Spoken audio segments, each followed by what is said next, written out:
we will start, and if the others will join, we wait for them. This webinar, I would like to inform you that that is a part of the SECUR-EU project, an initiative founded by the European Commission to help small and medium-sized enterprises strengthen their cybersecurity. So today we will be discussing some of the key challenges facing critical infrastructure and national cyberspace, as well the importance of developing a strong cybersecurity culture. Our goal today is to share insights on the latest risks, discussing strategies for improving cybersecurity awareness, and introduce the tools and resources that SECUR-EU offers to support SMEs. We hope that you'll find this session informative and helpful for your work. As well, I want to inform you that unfortunately, Mr. Duncan Pan, our director, will not be able to join us today due to an urgent situation that requires his immediate attention. While we'll certainly miss his useful insights, we fully understand that the importance of his presence in this matter and appreciate his ongoing commitment to cybersecurity. So let's get started with our first topic. For the first panel, I am pleased to introduce Mike Anastasiadis and Yorgos Malo from Clone Systems, one of our key partners in this project. Clone Systems is a key partner in developing and implementing the tools and resources offered by SECUR-EU. And I will start with Mike, which started his career at the Research Center for Research and Technology, Hellas, where they help design and develop important cybersecurity tools like semi-automated penetration testing tool and vulnerability scanner for ECHO project. They also work on improving the security of autonomous vehicles by setting up a honeynet system and conducting penetration tests for major EU projects like NIOV and Gatekeeper. Now, at Clone Systems, Mike uses their skill in penetration testing and vulnerability assessment to ensure that the system they work on are strong and secure against potential threats. Academically, Mike holds a master's degree in computer science from Aristotle University of Thessaloniki, with a focus on theoretical informatics and systems and control theory.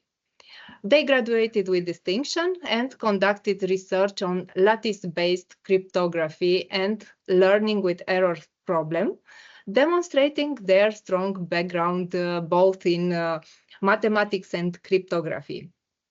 On the other hand, Yorgos holds a master's degree in robotics, computer vision, and machine learning from the University of Surrey, and a bachelor's in mathematics from Aristotle University of Thessaloniki. He is a senior backend web developer at Clone Systems, contributing to cybersecurity solutions and managing EU-founded projects. He has very strong skills in Python, deep learning, and backend development. And he excels in securing funding for innovative tech initiatives. His leadership and discipline honed in the Greek Army Special Forces and his 100% IQ score from Mensa show his exceptional problem-solving abilities. So I would like now to go deeper in our webinar topic, and Mike and Yorgos will be presenting an overview of the SECUR-EU platform and its tools designed to enhance cybersecurity for SMEs across Europe. Their insight will provide us with a deeper understanding of both offensive and defensive solution within the platform. So I will ask Mike to share his screen. Hello, everyone. It's nice. Many thanks for the invitation. First of all, for this wonderful webinar.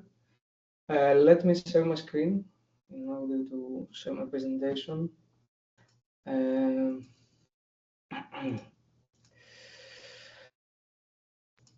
So, can you see my screen? Can you see my presentation, basically? Yes, yes. Very nice. So, hello everyone. My name is Mike Anastasiadis. As Michaela already told, I am a security engineer and penetration tester on closed systems. And today we will see together a brief overview of the SECUR-EU tools and the resources that we are currently developing and making research on SECUR-EU. First, here I have some personal information about me. As Michael already said, I work as a security engineer, penetration tester on cloud. My mainly focus is on web application and network penetration testing and bug hunting. I previously worked on ITI Certh as software engineer and junior penetration tester. And in my free time, I participate a lot on various pen tests, hackathons, and capture the flag events. Now, let's see some things about the SECUR-EU platform. The SECUR-EU platform currently has 5 tabs, as you may see here. The first tab is the dashboard tab. On the dashboard, we can see general isometric graphs for all implemented functionalities. On the second tab, we have the offensive solutions tab, where a user will be able to run a network scan, a web application scan, or an active exploitation scan. Third, we have the defense solutions. On defense solutions, we have a monitoring dashboard and a tab that someone can create an agent and is able to download and install it in computers in order to monitor and detect any threats and attacks from the outside and inside of the network. On the fourth tab, we have the security tools. On this tab, we have mostly third-party tools and algorithms developed from the universities, from Aristotle University of Thessaloniki and the International Hellenic University. In here, right now, we will have some algorithms for cyber threat intelligence ontologies, when specialized on SMEs. And from Aristotle, we have an SSL checker tool that actually checks the SSL certificates and websites and finds if the algorithms that these certificates use has any cryptographic vulnerabilities. Last but not least, we have the dark web probing tab. On this tab is actually a probing tool that crawls dark web to find information, to find the leaked information, leaked sensitive information for the users, for example, emails or phones or addresses or personal addresses from someone from SME can use it in order to identify if the information is leaked. As you may see in here, something is wrong, let me share again. As you may see in here, this is actually a brief overview of the SECUR-EU dashboard. As you may see, this is a mock-up. Actually, we're currently developing and we are trying to beautify it and make it more user-friendly. In here we have, as you may see, the tabs that we already discussed. And on the next slide, we will discuss about the offensive solutions that we use on the offensive tab in order to scan and identify vulnerabilities. In order to identify network vulnerabilities, we use Nmap.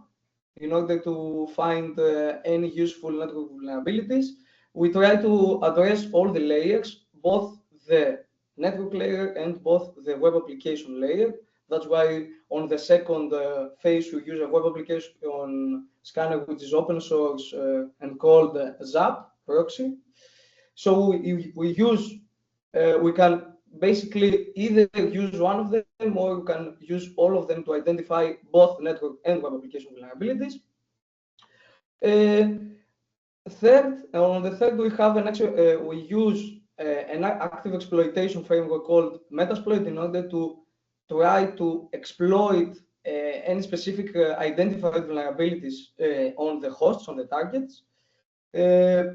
All these scanners can be run individually or in a pipeline. For example, we can use Nmap to find the network vulnerabilities, then we can use ZAP to find the web application vulnerabilities, and third, we can exploit these vulnerabilities with Metasploit.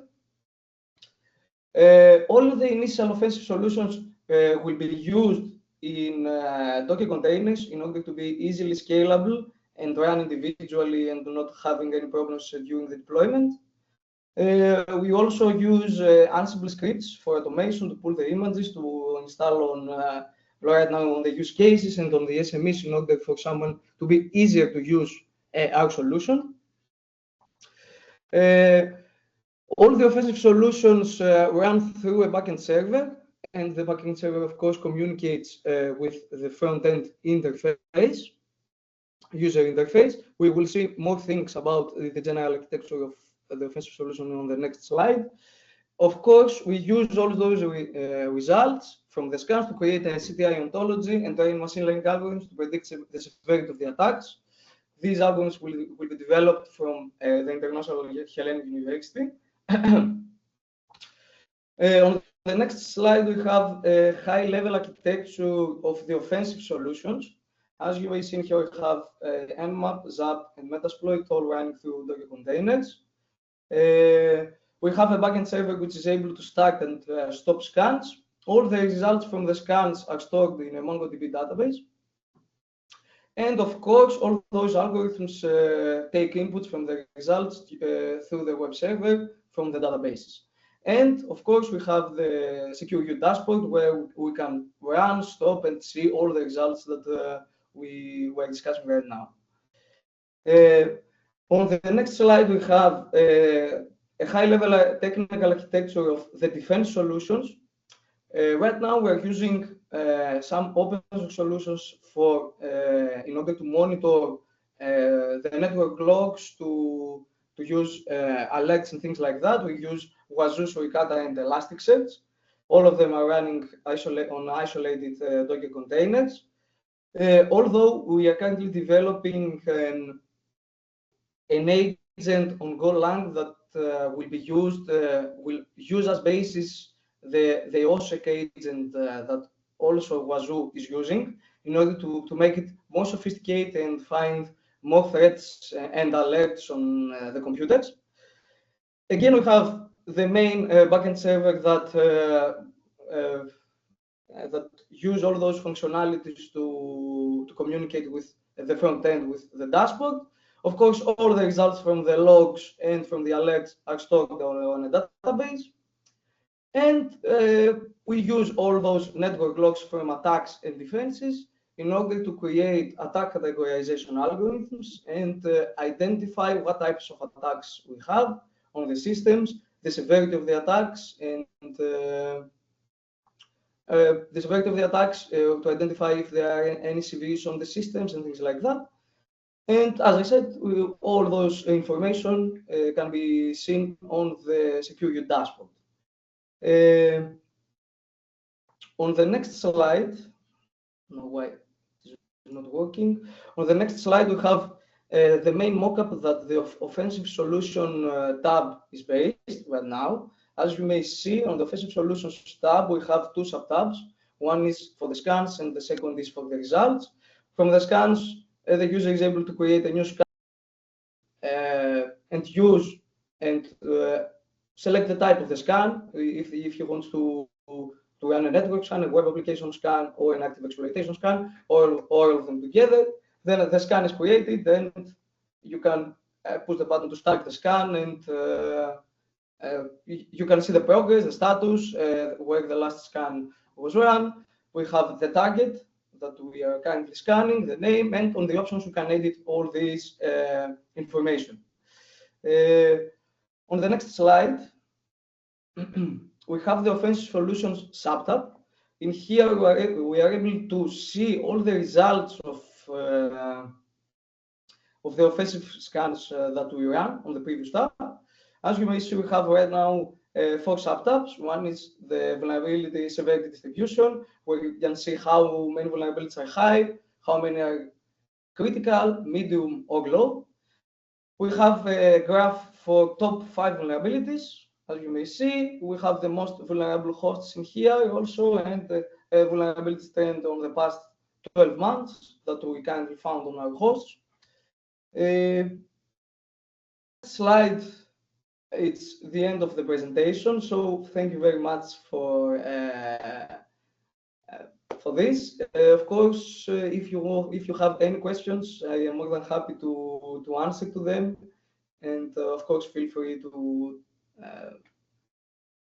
do any comments that you want on that. Thank you very much.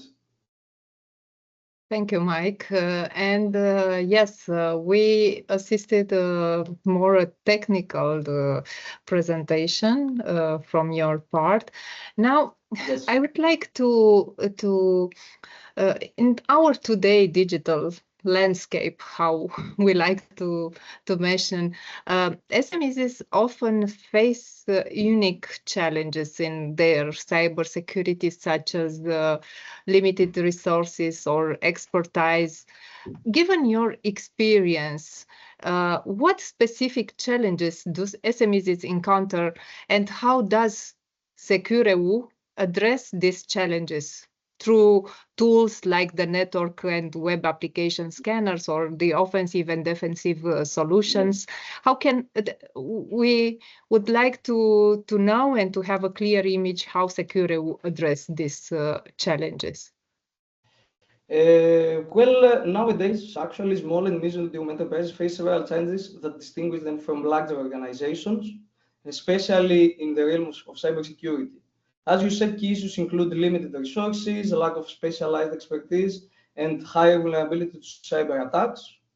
Regarding limited resources, SMEs, as we know, struggle with financial and technological capacity needed to invest in sophisticated cybersecurity solutions. These limitations makes them more vulnerable, as they cannot afford the high fixed costs with advanced cybersecurity solutions and cutting-edge technologies. Specifically, as Mario Draghi's recent report actually indicated, only 7% of SMEs have adopted these cutting-edge technologies in the EU, compared to 30% of larger organizations. To address this, actually, in SECUR-EU, we offer to SMEs access to open source and cutting-edge penetration testing and scanning solutions. We will provide a user-friendly dashboard, as you saw, with 2 solution categories, both for the attack and defense. This will allow the SMEs to protect their organizations with defense tools and at the same time to scan their systems regularly for vulnerabilities. So by using these solutions, SMEs can reduce the costs on cybersecurity products while maintaining the strong security measures. Now, regarding the lack of expertise, SMEs often lack of dedicated cybersecurity teams, leaving them underprepared for increasingly sophisticated attacks. In SECUR-EU, we aim to conduct several training sessions and hands-on exercises in cybersecurity to help these SMEs train their teams and stay informed actually for the latest updates. For the latest updates in threats, of course, and vulnerabilities. Regarding the critical vulnerabilities, as you know, due to the weaker defenses and less comprehensive security systems, SMEs are more vulnerable to cyber attacks.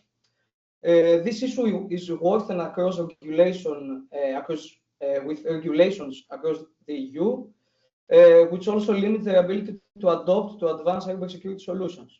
Currently, on SECUR-EU, we're developing an AI-enhanced intrusion detection system and artificial intelligence framework to provide the SMEs with advanced defense solutions to proactively detect and prevent those attacks in real time, reducing their exposure to those sophisticated threats.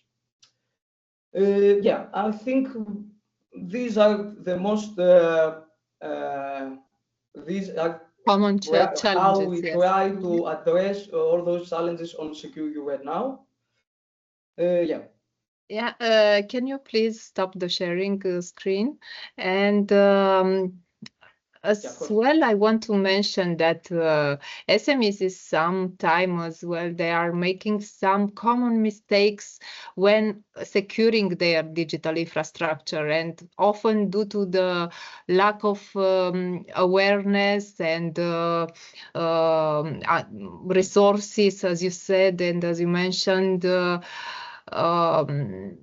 based on your experience with penetration testing and vulnerability assessment, what are the common mistakes that companies are making, and how can SECUR-EU tools such as the vulnerability scanners and dark web probing tool help prevent them? Yeah, well, actually, in my experience, as I said, SMEs commonly make several mistakes when trying to secure the digital infrastructure, which can leave them vulnerable to specific cyber threats. Some of the common mistakes include underestimating cyber threats. SMEs often believe that they are too small to be targeted, leading to low security practices. On SECUR-EU, we promote the awareness through training and hands-on simulations, helping SMEs to understand the risks and prepare for potential attacks. Another common mistake is the not sufficient security measures. SMEs frequently rely on minimal security measures such as basic firewalls or antivirus software, which are insufficient against advanced threats. On SECUR-EU, we provide advanced tools, as I said, like the next generation intrusion detection systems, which will enhance the ability to SMEs to detect and respond to sophisticated attacks in real time. Another common mistake is the lack of regular updates. SMEs often neglect to apply patches or update their software, leaving them exposed to known vulnerabilities. On SECUR-EU, we will provide automate vulnerability scanning and penetration testing in order to identify these weak spots, as I showed previously in my presentation. And last, I think one of the most common mistake is the insufficient staff training. The human error is a leading cause of security breaches, and SMEs often fail to train their employees on cybersecurity best practices. And that's why on SECUR-EU, we try to address these issues through the training programs, as I said, the cybersecurity exercises. We will equip actually SMEs with knowledge and skills needed to recognize and mitigate the latest cyber threats effectively. Yeah. Okay, thank you for your answer. And I will wait now, and I will please ask Yorgos to have his intervention. And as I know, he has a presentation as well. And please, Yorgos, if you can hear us. I'm from my mobile. Yeah. And maybe we can ask Mike to share your presentation. It will be good. Because unfortunately you couldn't yes, of course, but attend by your laptop. Okay.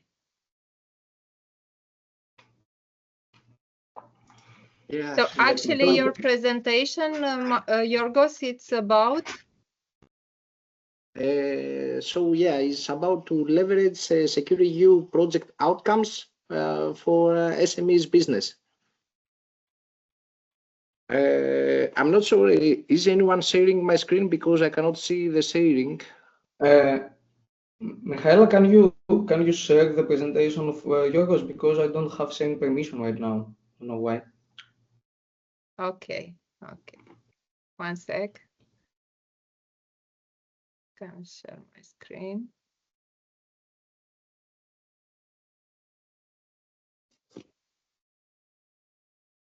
Can you see the screen now? Yes, I can see. So, okay. One sec.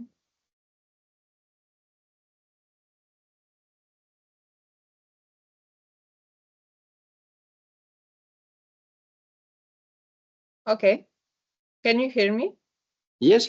So, yeah, I could begin. Apologize again for all these troubles. Yeah, I tried everything, private browsers, restarting, was impossible. So, Michaela, thanks again for all this and for inviting us to discuss here in this webinar. So, to begin with, hi everyone, I'm Giorgos Malogiannis, and I'm a senior backend web developer at Clone Systems. My main focus is on EU-funded projects related to cybersecurity, and also I'm working in dev tasks in the defense part, more specifically, CM, dark web probing. Also, I have previous experience with EU projects. Next slide, please. Okay. Yeah. Thank you.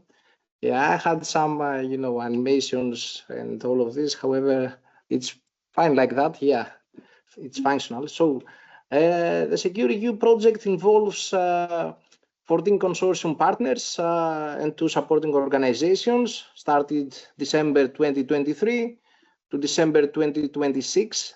Our key objectives are to support the development of innovative solutions, enhance knowledge and preparedness, to train SMEs and generally public organizations. We are also focused on developing open source tools, demonstrating the SECUR-EU framework in operational environments, and promoting also the acceptance of these solutions. And by collaborating with stakeholders, we aim to create a holistic approach, specifically targeting both SMEs and larger organizations. Next slide, please. One click. Yeah, perfect. Thank you. So, about understanding the SECUR-EU outcomes for SMEs. So, first of all, are open source tools further developed to be easy integrated and also be high quality without high costs. We are trying to make them lightweight, semi-automated, and Dockerized to ensure user-friendly implementation. Also, some other outcomes are related to best practices and strategies and targeting SMEs and all their challenges, and a network of experts and training material are also available through our LinkedIn. And sorry, I'm hearing twice my voice. Thank you. Yeah, and we are currently creating more material. We had also some previously hackathons and etc. to raise awareness. So these outcomes are specifically, as I mentioned again, for SMEs to implement effective cybersecurity without extensive technical knowledge. So why we need to protect our business? So as the FBI says, there are two types of organizations. The organizations that have been hacked and those that will be hacked. So we see that there is a need to tackle these challenges and to have a proactive cybersecurity approach. Threats also are evolving, and SMEs are facing all these difficulties as they do not have the appropriate either resources or expertise. So what are the steps to protect your business? First of all, doing nothing, is not leading anywhere, and possible to future problems and extra costs. The same applies also if you are trying to do it yourself, extra costs and time consuming also. So we have some simple steps that people who are using the SECUR-EU tools can do. So first is to identify current weaknesses by conducting an initial assessment to see the whole cybersecurity posture, to integrate also the automated solutions from the whole SECUR-EU toolkit to address these vulnerabilities, and also our tools are designed to adapt to the needs of SMEs, providing flexible and targeting solutions. And also, finally, utilizing real-time monitoring and alerts to stay ahead of potential risks.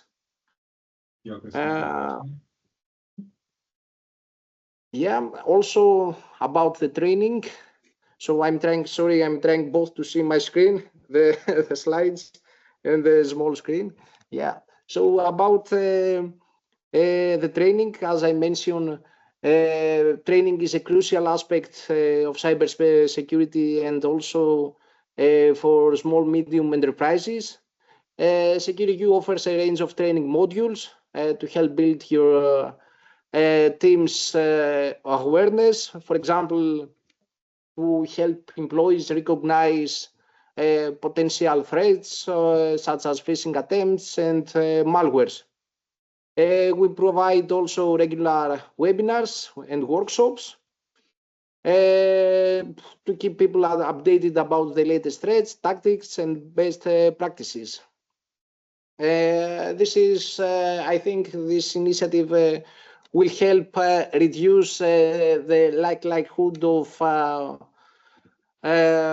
of breaches, because everyone understands what they are facing and the importance of cybersecurity. So what are the measures to understand the impact of these solutions? So first is we have key performance indicators such as reduce incidents, faster response times, compliance with regulatory requirements. So if you cover this, this is a good indication, or it's a sign to do some pivots. We also offer resources to help you audit and measure your cybersecurity preparedness, and improve generally your security posture, the cybersecurity posture. Next slide, please. So what are the action plans and next steps? So we need to take some action. So first is to develop a cybersecurity action plan using SECUR-EU tools and check how they fit to your company. Engage also with our online community via LinkedIn or through our project website. and also participate in all these dissemination and awareness raising events like the Hack Olympics, other hackathons, to enhance your security posture and test your skills. This is it, more or less. Thank you for your attention. I hope I helped a little bit. And sorry again for all this. Yes, because you have mentioned the hackathons and the training, of course, for the employees. The training is very important, and to ensure that SMEs can effectively use the SECUR-EU platform. What kind of support and training does the project offer? And how can businesses get the most out of tools like the automation scripts and machine learning based threat predictions? So it will be easy for the SMEs to integrate in their system the platform, or to use the platform. So you are asking, Michaela, about what training we are offering through the SECUR-EU platform? Yes. So we have some training modules. As we mentioned, we are doing these cybersecurity awareness raising activities. With the training modules, we are trying to cover various topics, from basic threat awareness to advanced strategies, and ensuring that SMEs have the knowledge to stay protected. Webinars, workshops. We regularly, And what are the key features of the SECUR-EU platforms, particularly the dashboard, offensive and defensive solutions that make them especially suitable for SMEs and easy to integrate in their existing systems? What the key features of the SECUR-EU? So the key features are the user-friendly interface, so allows people with minimal technical knowledge to use them. The scalability, so we are trying to create solutions that even if the team grows, the company grows, to still be able to keep using the same tools. The cost effectiveness, as we are based on open source tools, so it needs more or less cost, and at the same time we are trying to keep enterprise grade security. The semi-automation, as Mike previously mentioned, about some tools for automate penetration testing. So all these semi-automated functionalities, and the support generally. So through our LinkedIn, through the articles we are uploading, and the training materials. So this is what our SECUR-EU platform offers. Okay.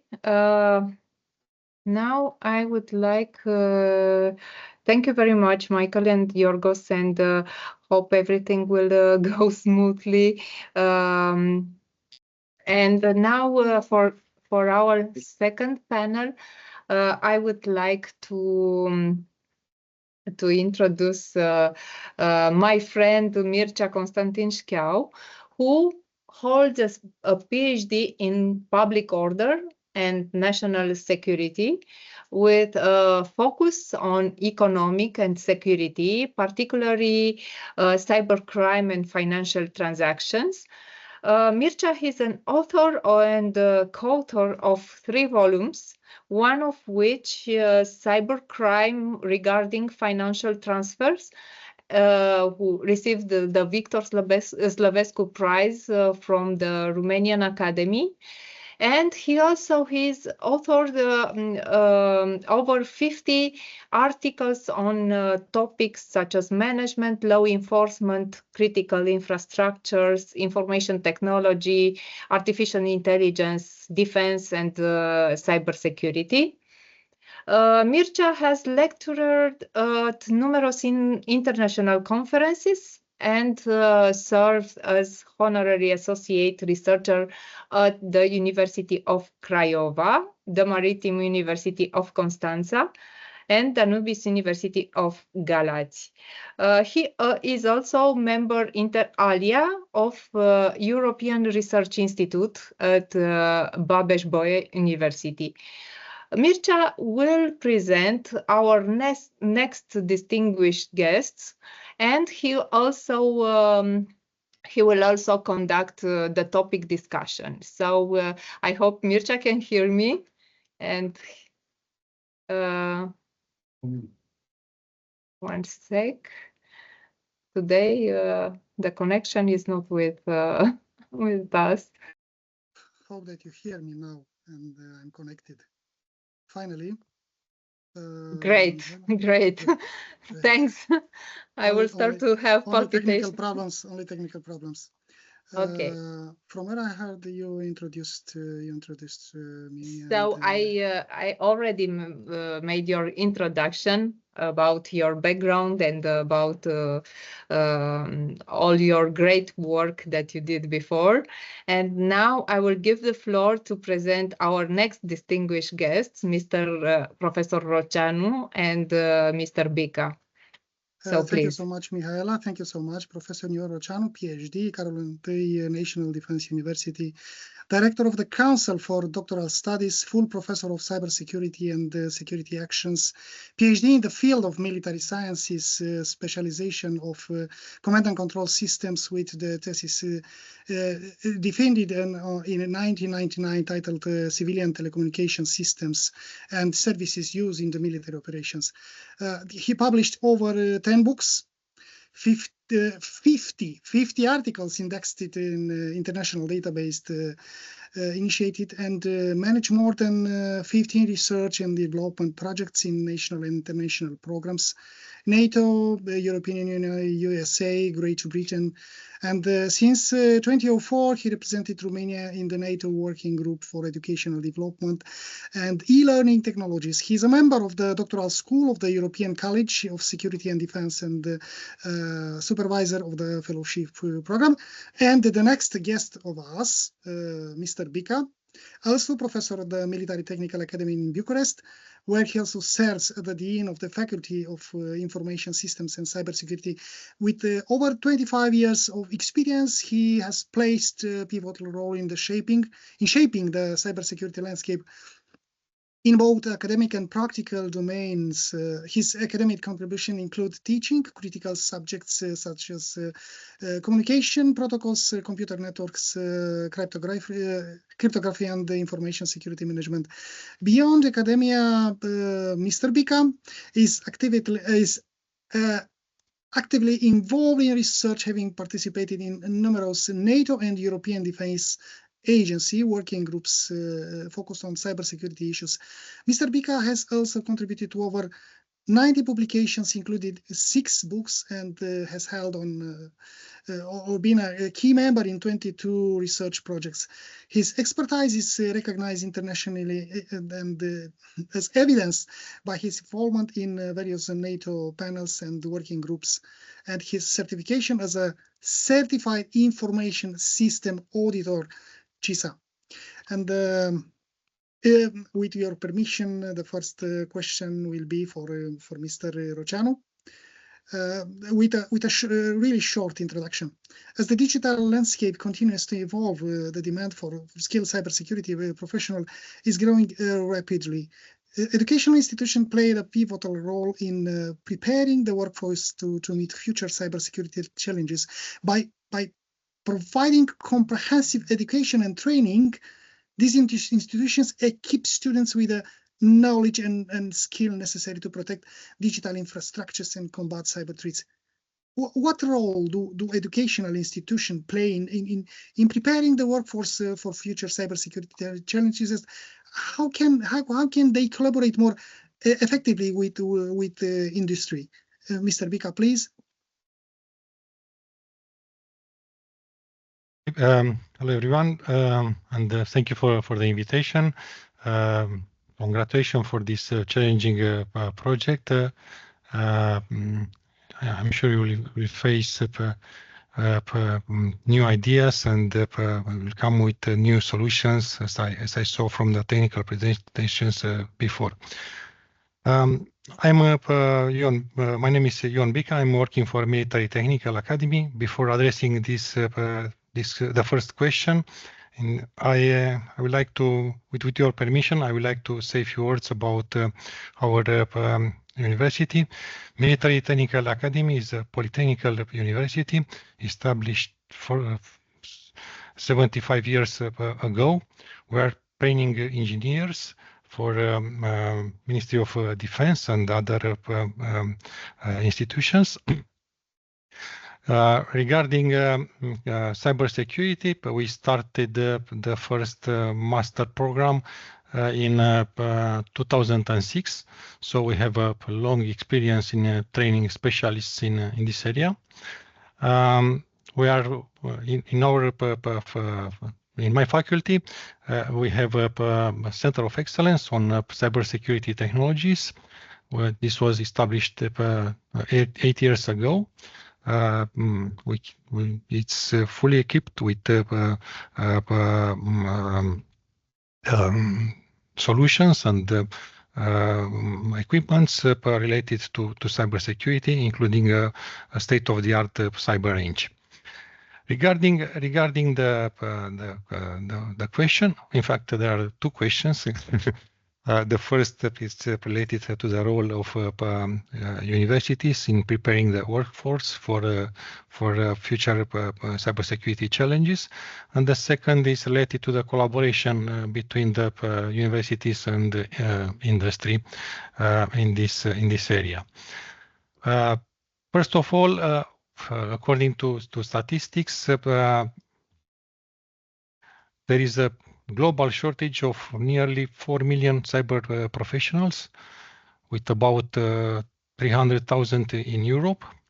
So in this context, it is obvious that universities play a fundamental role in providing trained professionals for the industry, and the collaboration with the industry is the key to success. So educational institution can contribute to the preparation of the specialists of the cybersecurity workforce in many ways.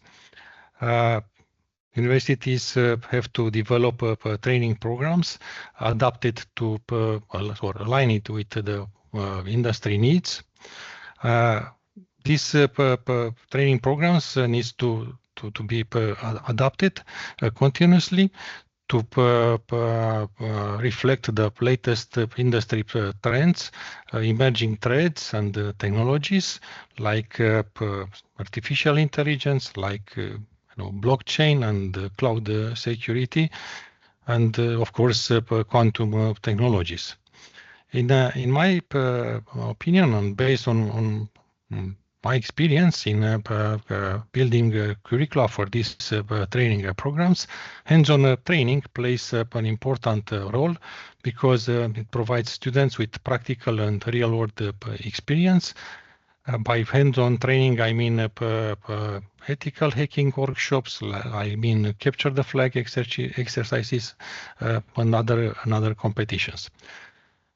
Regarding the curricula development, we need to have an interdisciplinary approach because cybersecurity is spanning now various sectors like finance, like healthcare, like government, and educational programs needs to integrate elements of law policy, management, technical skills to reflect this multi-phase nature of cybersecurity. The second direction is to provide certifications recognized by the industry.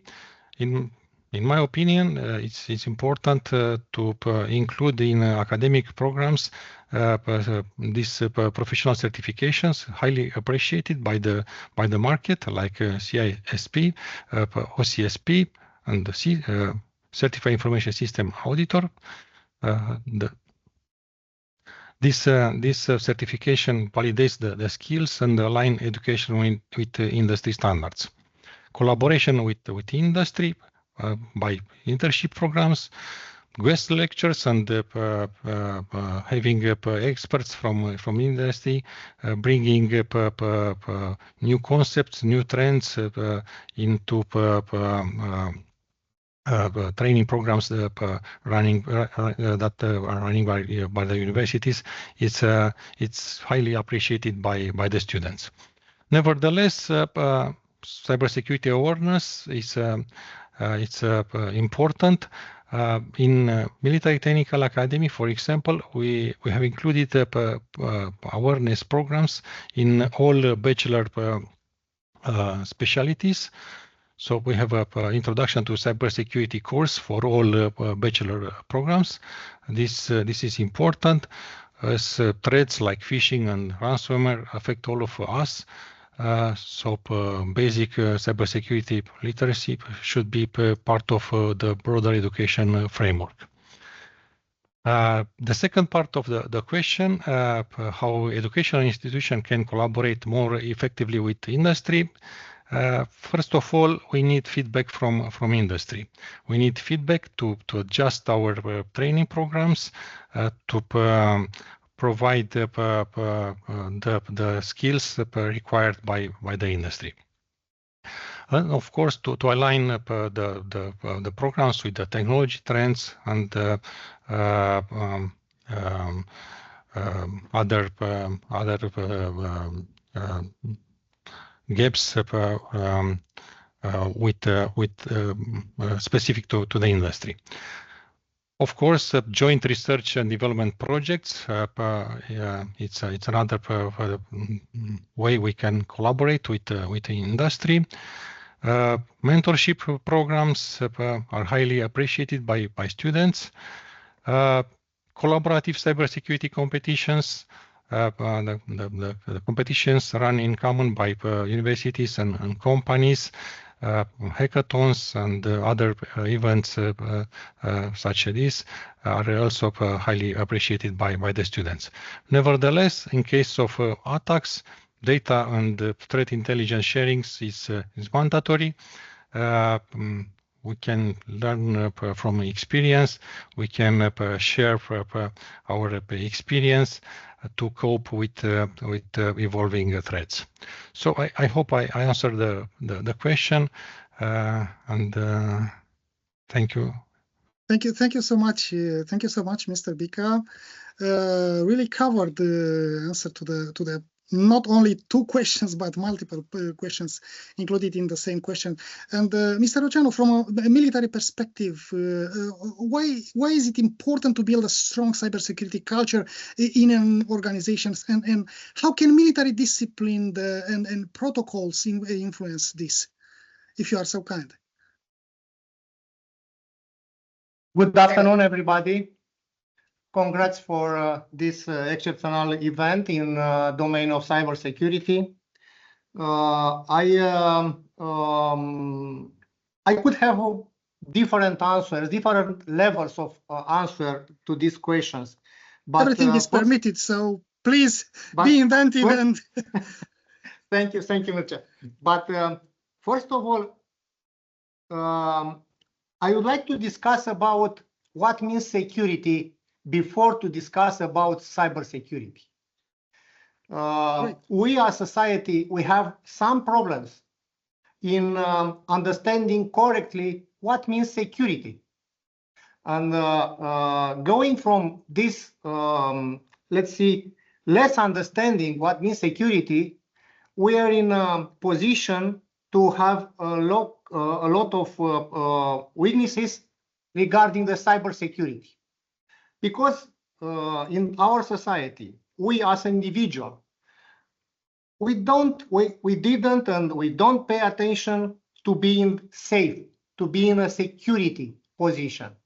And for this reason, we didn't pay attention to have our data in security position.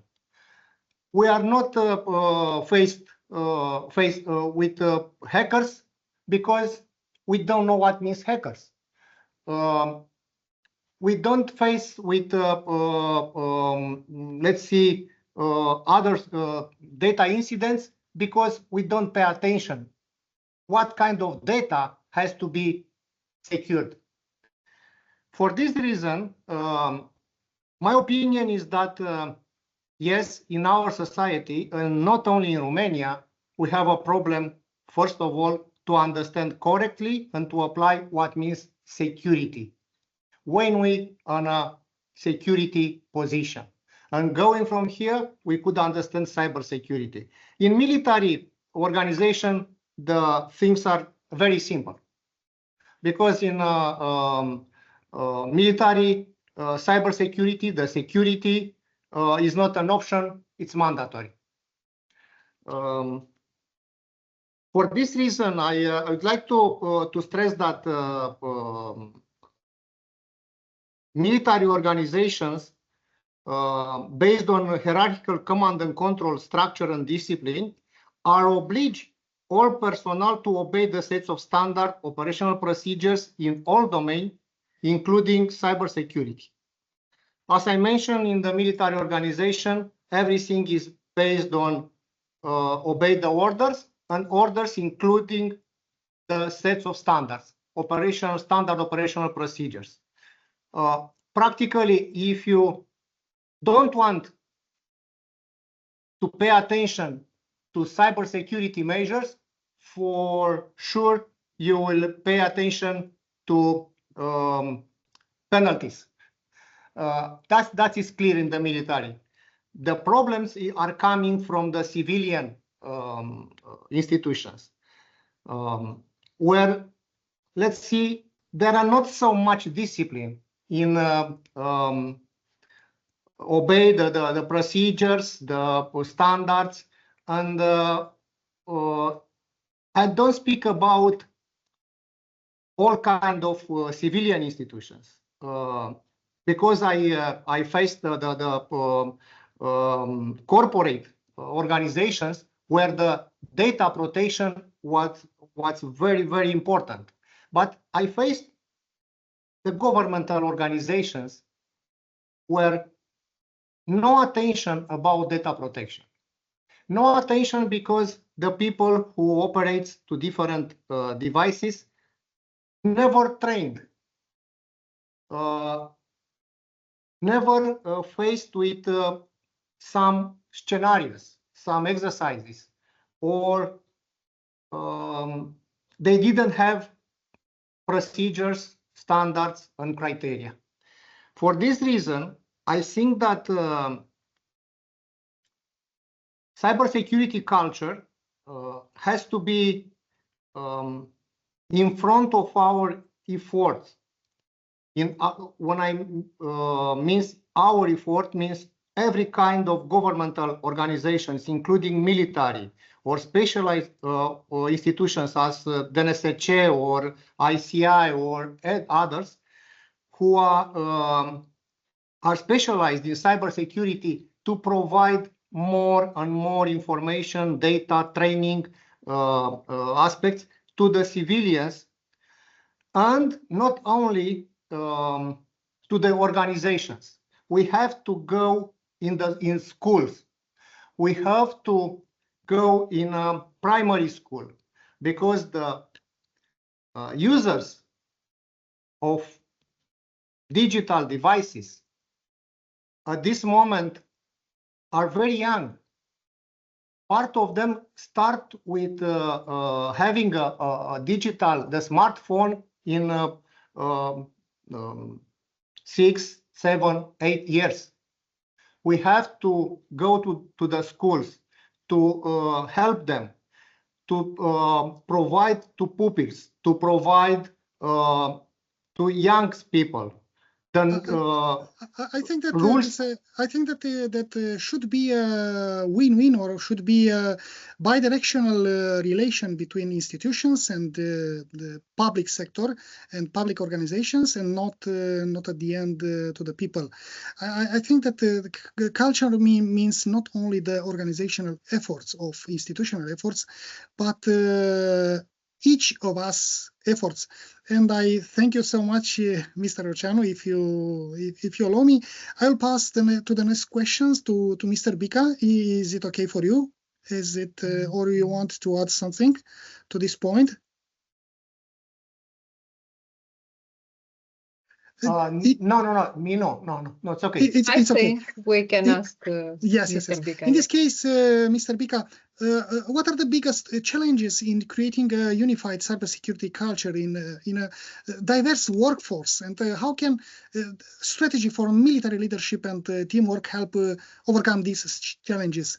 If you can say some words. There are many challenges. And, difficult question and a difficult subject.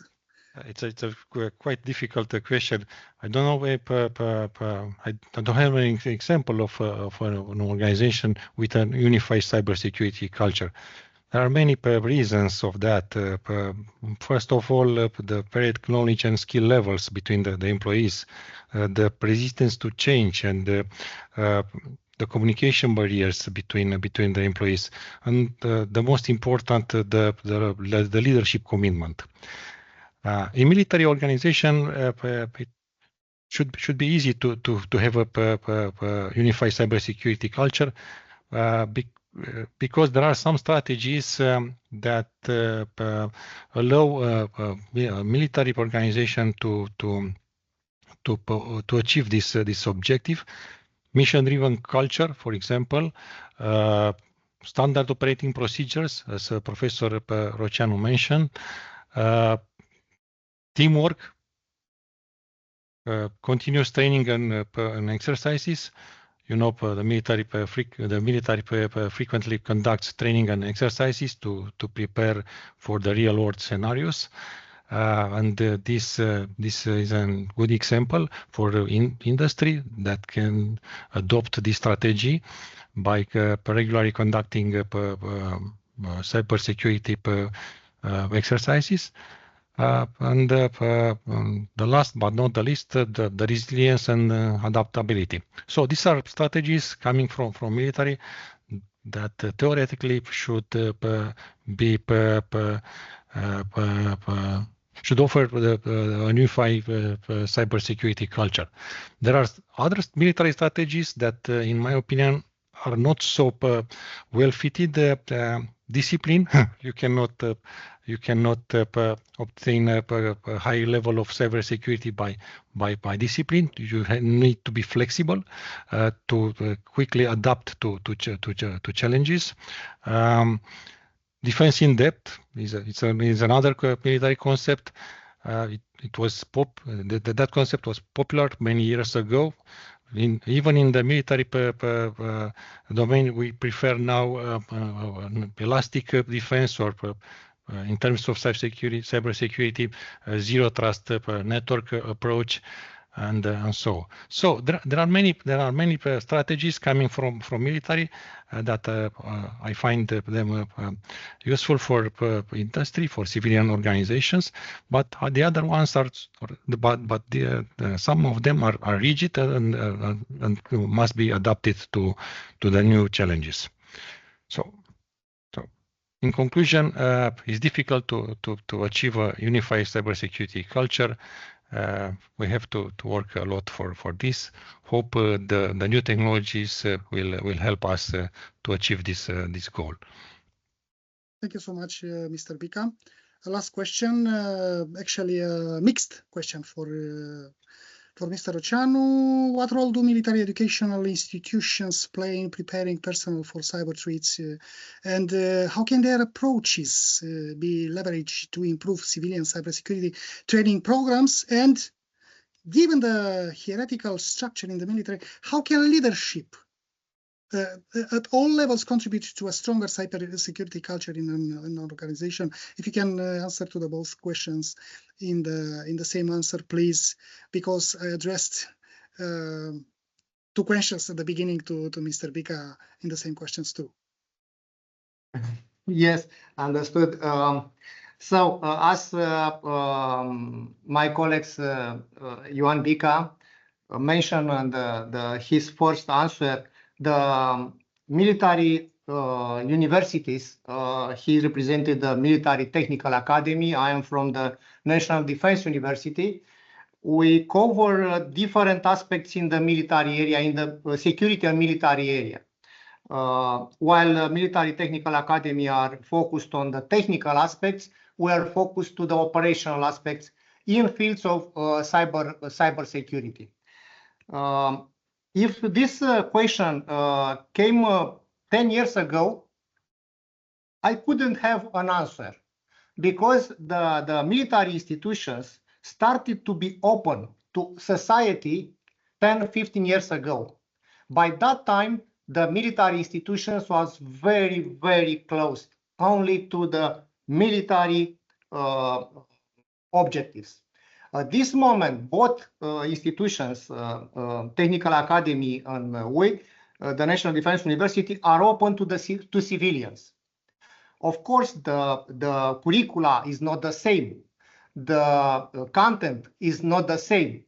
But, for example, the National Defense University has cybersecurity courses dedicated for military and civilian from the Ministry of Defense and other security institutions in all kinds of university programs, from bachelor to post-university and doctoral studies programs.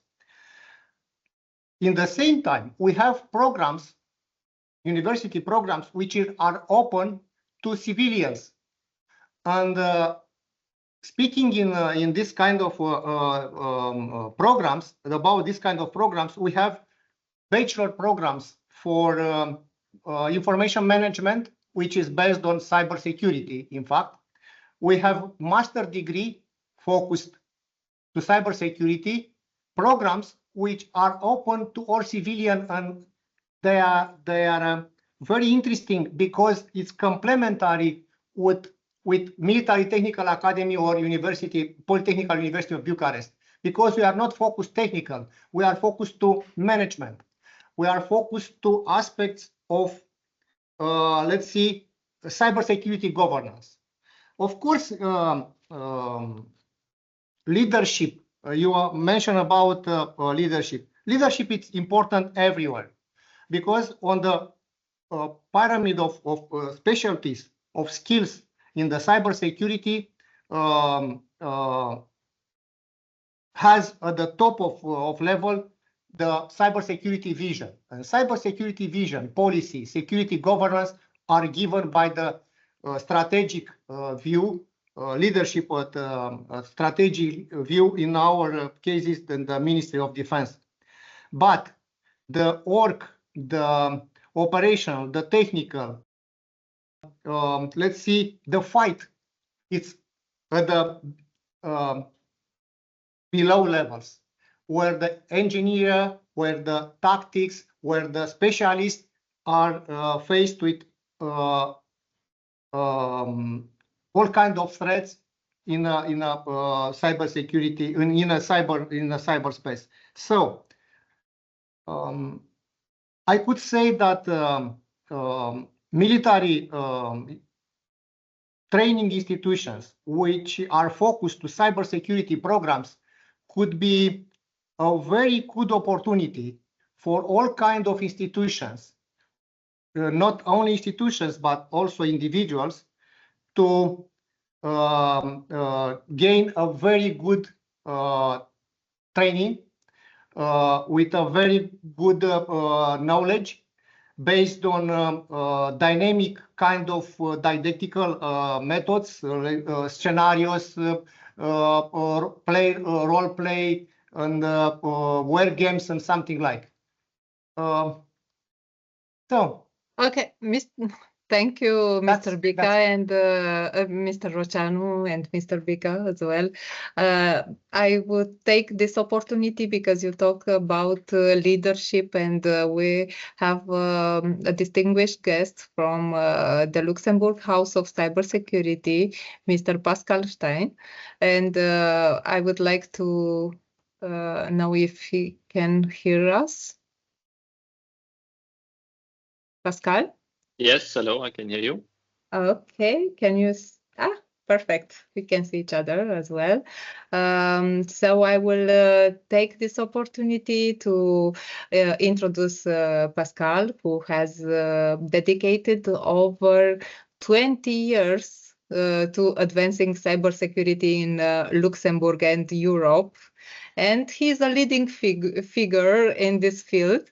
And he was the driving force behind the Cybersecurity Luxembourg national platform, where which empowers the country's cybersecurity ecosystem.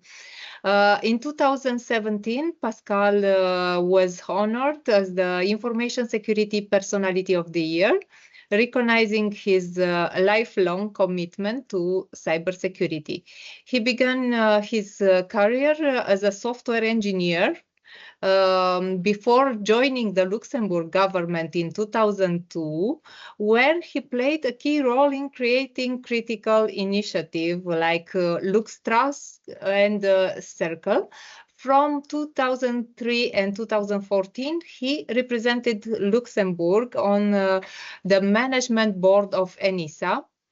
In 2022, Pascal was elected as the first chairman of the European Cybersecurity Competence Center, where he continues to shape cybersecurity policy across Europe. And his leadership extends the role on the Luxembourg Cybersecurity Board as a lecturer at the University of Luxembourg and as a member of international cybersecurity communities. So yes, it's a leader.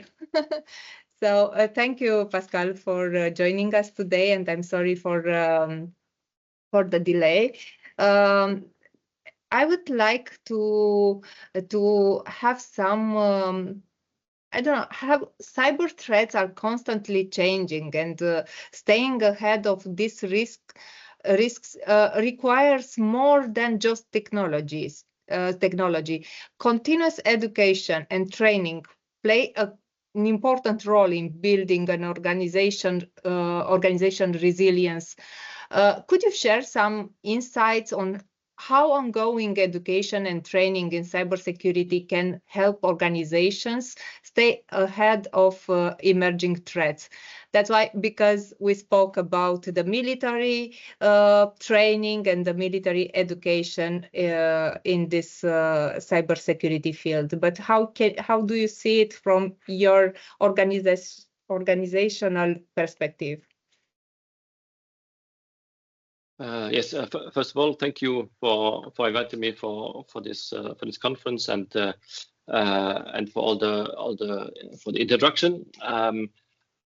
And I could be able to follow the previous two speakers. So I think it could be interesting to build on what was said, and especially what I think is important when talking about competence building in general. Training is one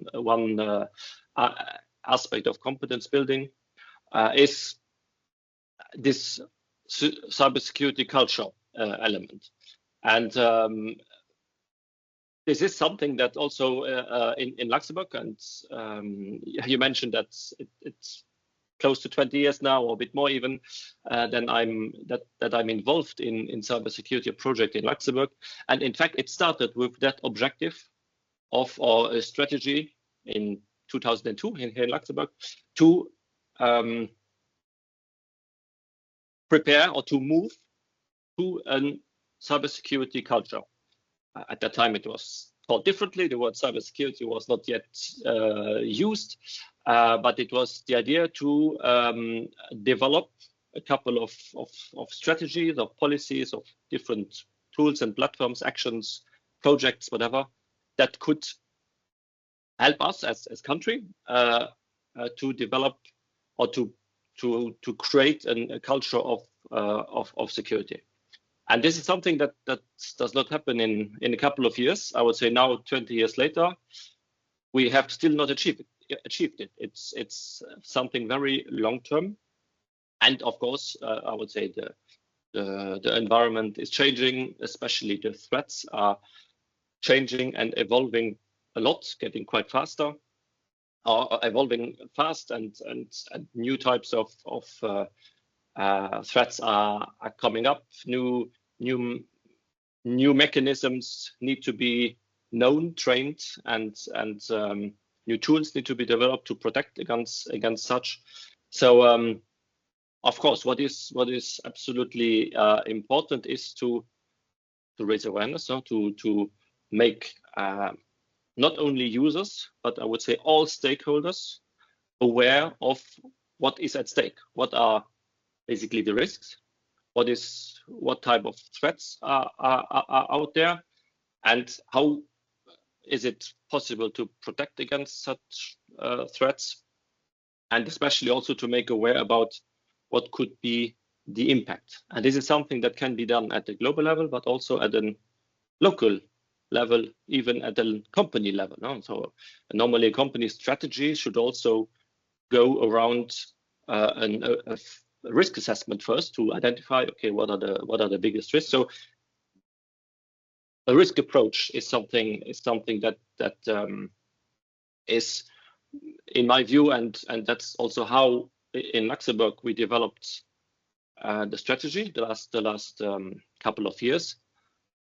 And this is also what we see nowadays in Europe. I would say there are a couple of cybersecurity directives or regulations that have this risk approach intrinsically in the text.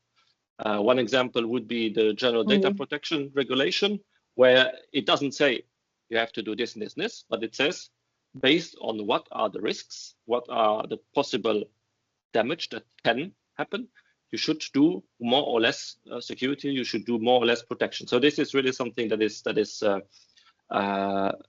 I think important, because it creates the need to responsibilize all the different players. So it's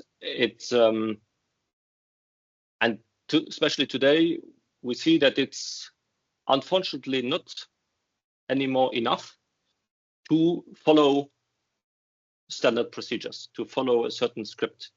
There is a need to understand a bit more in detail what is the threat, what is the specific risk, and we also need to take risks. So because 100% security does not exist, so there is also the need to know, okay, what type of risk is acceptable, where I definitely should not go. So to have this evaluation, and this is something which goes above awareness. So even users, or I would say non-cybersecurity specialists, need to get this understanding.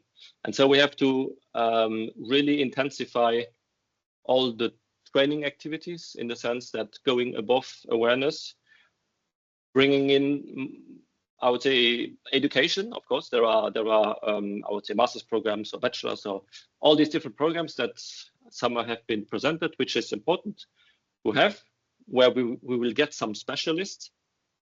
But to achieve that culture, and the word culture is well chosen, because culture is something that generally you cannot enforce. It's something that people do because they want to do it. So it's important to give also, I would not call it incentive, but I would more like call it to show what is each stakeholder's responsibility, what the person, the entity, whatever, has to lose, Yes. and act upon a bit in that sense. So to bring in that the security reflects from inside, basically. Yes, normally I wanted to ask you another question, but on this moment, on the moment came in mind some other question about larger organization and SMEs. Does their approach to cybersecurity differ a lot from, from larger organizations? Of course, they have more resources to invest in cybersecurity awareness and trainings and so on. And so what is your perspective regarding the difference between the larger organizations and the small and medium-sized enterprises? Yes, well, I can speak only from experience, from a few examples that I've seen in the last years, and there is clearly a difference. Yes, bigger organizations, they have more resources, they can really invest into having own capacities and have them from the technical up to the managerial level, having CISOs, having dedicated teams, etc. So which gives them quite an important capacity to defend against the threats, to know the threats, to defend against that, to respond, also to react. But we see that often such bigger companies have struggle more with awareness raising, with creating that culture than smaller entities.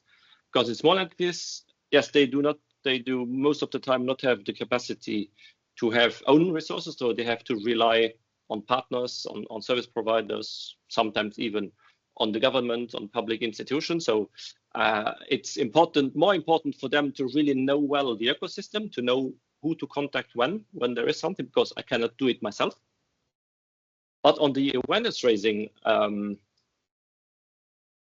element, and there was a little blackout, on the awareness raising or on the individual cybersecurity culture element, we have seen in Luxembourg quite a few very positive examples from small companies who, for instance, were way more resistant to attacks that focus on humans, like phishing, like CEO fraud, like even sometimes ransomware, because everybody knows each other in small company, and it is way more difficult to take the role of the financial director and ask for doing a payment, etc. Because the people know each other and say, why does he not come to my office? It's just across. So why does he send me an email? And why is he speaking English and not another language?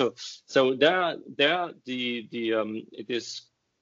We see that this is way more easy, but it's still important to help small companies to get up to that point, to be able to better understand the risks, which is something that bigger companies definitely can do better, because this is a more procedural thing, and especially explicit. Implicit, there are a lot of risks that, especially where if they you react allow already, but they don't know, they would not be able to say that this is specifically a risk, that they simply do it correctly because they are used to do.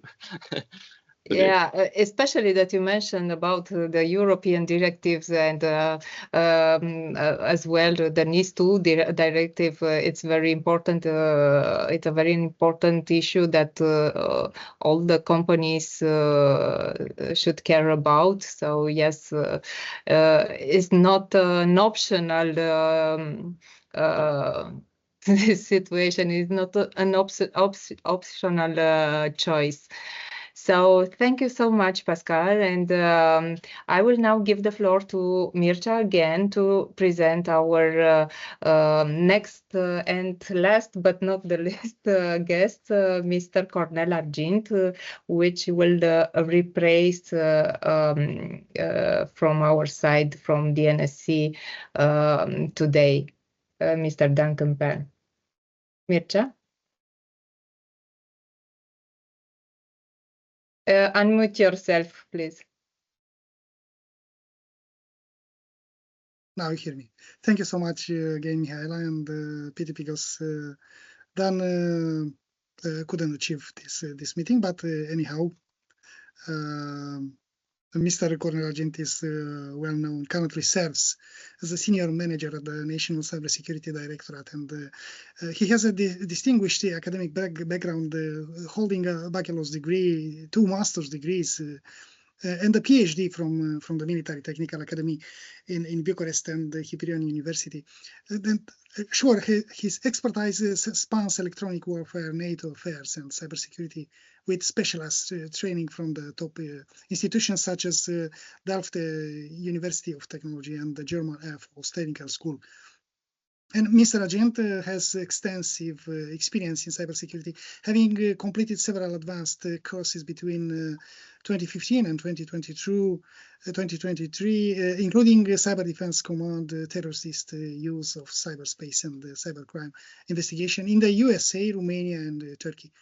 And providing from Military Technical Academy, sure, his military and cybersecurity expertise is completed by over 2 decades of service as an ITNC expert and the manager of the Ministry of Defense, where he held led numerous initiatives, including developing cyber defense structures and maintaining critical technical systems. In addition to his work at the National Cybersecurity Directorate, Mr. Argent is a university lecturer at several institutions, including the Military Technical Academy and the National Defense University and Spearhead University, where he teaches courses on cybersecurity, computer networks, and electronic warfare. And going straight to the point, Mr. Argent, as cyber threats continue to evolve and grow in complexity, protecting critical infrastructures has become a top priority for every nation. And in Romania, this challenge is particularly significant given the increasing dependence on digital systems across sectors such as energy, healthcare, and transportation. With your extensive experience in cyber defense, I'd like to ask, what do you consider to be the main challenges that Romania faces in ensuring the security of critical infrastructures, please?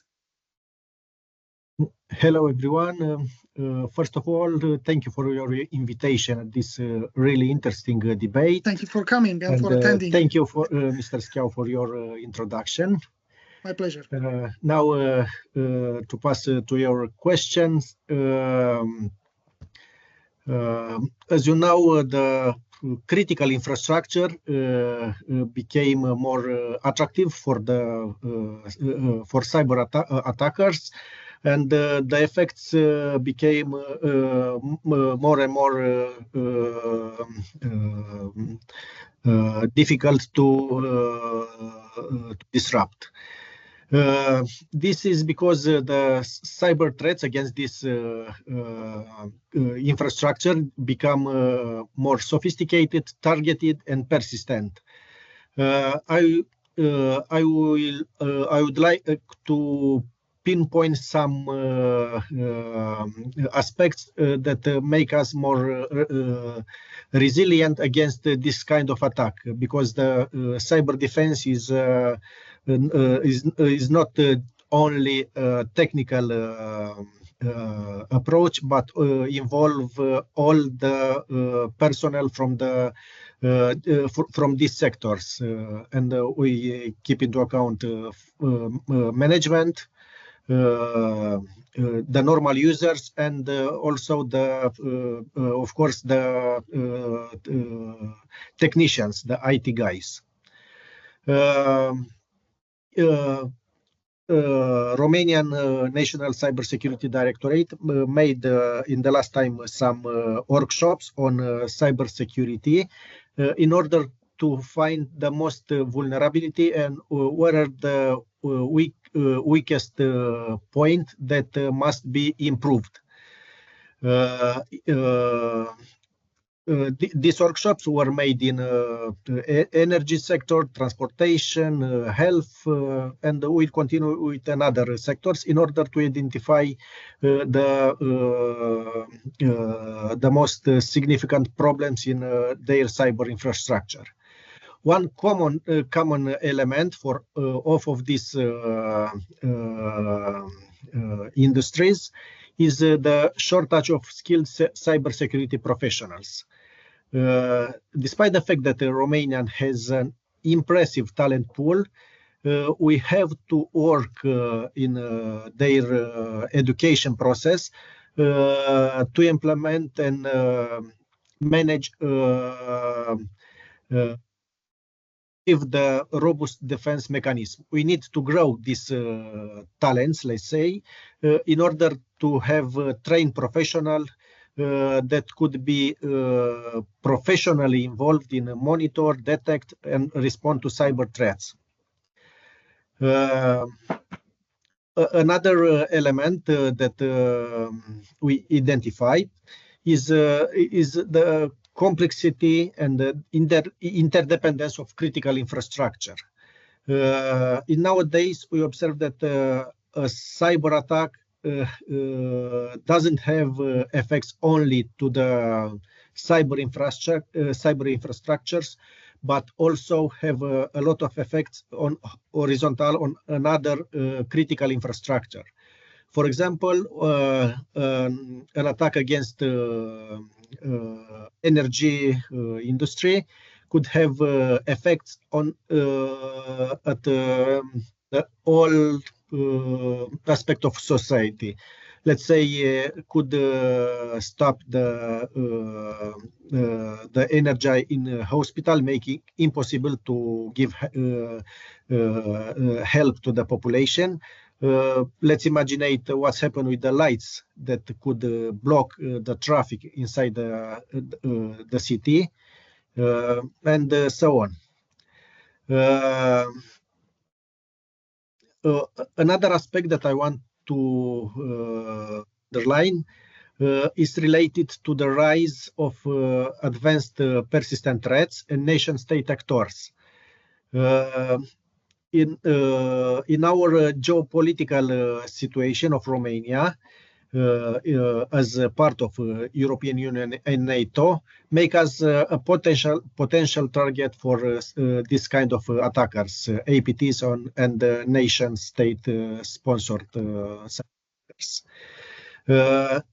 This is related to the first point that I mentioned. We need specialists to face this kind of attacks. If we talk only about the zero-day vulnerabilities, zero-day attacks, we need to have very well-prepared specialists which are able to identify this kind of attacks that are usually is very difficult to be stopped by traditional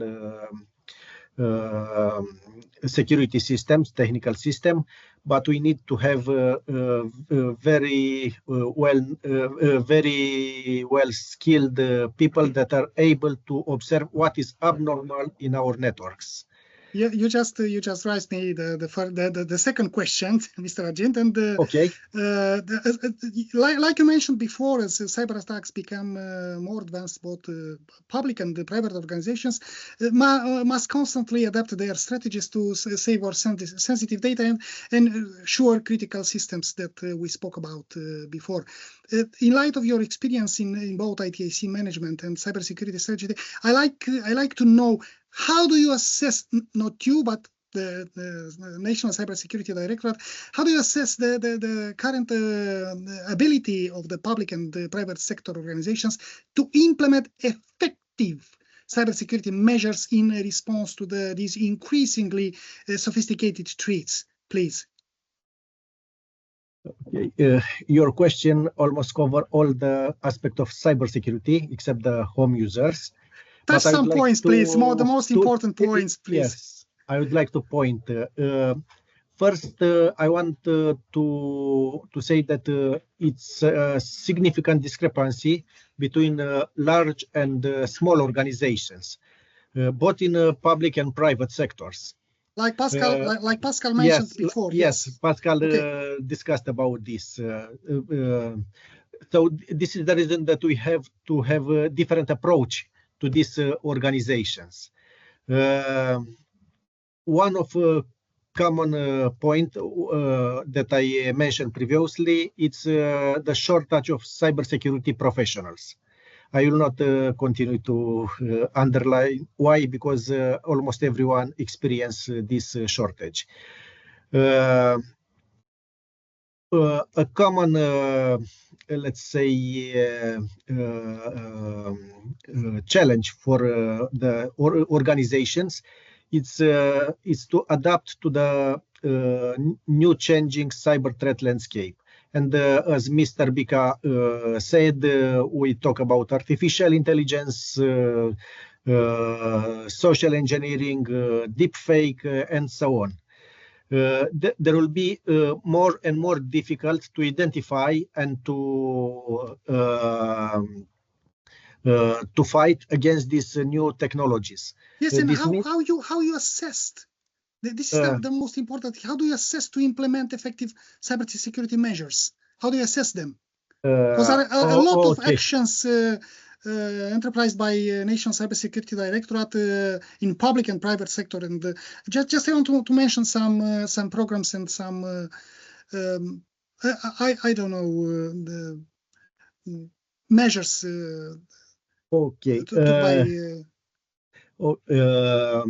As a public institution, National Cybersecurity Directorate is responsible with the safety of Romanian civilian cybersecurity sector. In this position, DNSC follow the European Union rules and try to put in place and to establish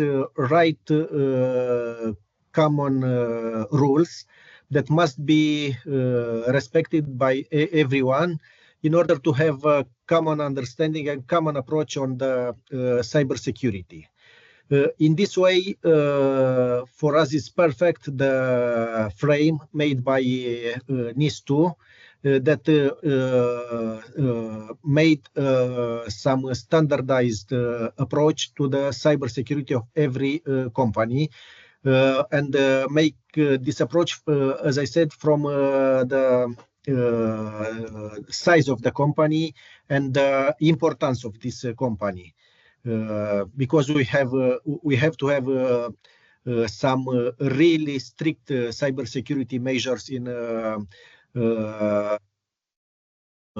critical infrastructure, but we don't. We couldn't have the same strictly measures for a small size company, for example, because they don't have the same resources. So it needs to make order in this domain, and now we are in the final phase to transform the European rules in a national law that, of course, reflect the European legislation, but also adapt this legislation to the Romanian reality. This is the reason that our proposal for the law was delayed, because we had to put together all the organization, both governmental and from private sector, to try to approach everyone in order to have a very right implementation. We want to avoid the mistakes that were made during the NIS1 implementations. So now I think in some few days the NIS2 will be sent to the Parliament. I trust, yes. I trust that NIS2 will be implemented. It's a big issue that should be achieved. Yeah. And the role of National Cybersecurity Directorate, together with other institutions in Romania, are really important. Thank you so much, Mr. Argint, for the last words. I give the floor to Mihaela. Mihaela, please, the floor is yours. Thank you all, and thank you, Mr. Argint. Definitely, NIS2 subject is a hot topic, and I think it will take another webinar. It will be necessary for covering all the aspects. Special for NIS2. Yes, of course. That's why. And compare with DORA and another programs, European programs that must be implemented till the end of the year. Yeah, of course, indeed, you have right. And as we came to the end of our today's webinar, I want to extend my sincere thanks to all of our speakers and participants for sharing their valuable insights and making this session truly engaging. We hope the discussion have provided you with some useful information from for your organization. And remember, cybersecurity is not an isolated action. It's a continuous journey. And you have to stay proactive, and this is like a key safeguarding for our digital assets. And if you have some question, I just saw in the Q&A section that they address the question, and Mr. Roceanu or Mr. already answered to this question. So if you have some other questions related to NIS2 and sorry for NIS2 or some other questions related to cybersecurity, please send us an email. And thank you once again for your time and participation. And we look forward to seeing you at future events. Have a great day ahead. Thank you, Mircea, and thank you, everyone. Thank you, everyone, and I think that is a good start. Thank you, everyone. Good continuation for your project. Thank you. For the project. Okay. Thank you. Have a nice day. Bye-bye. Have a nice day. All guests and Bye-bye. all speakers. Bye-bye. Thank you.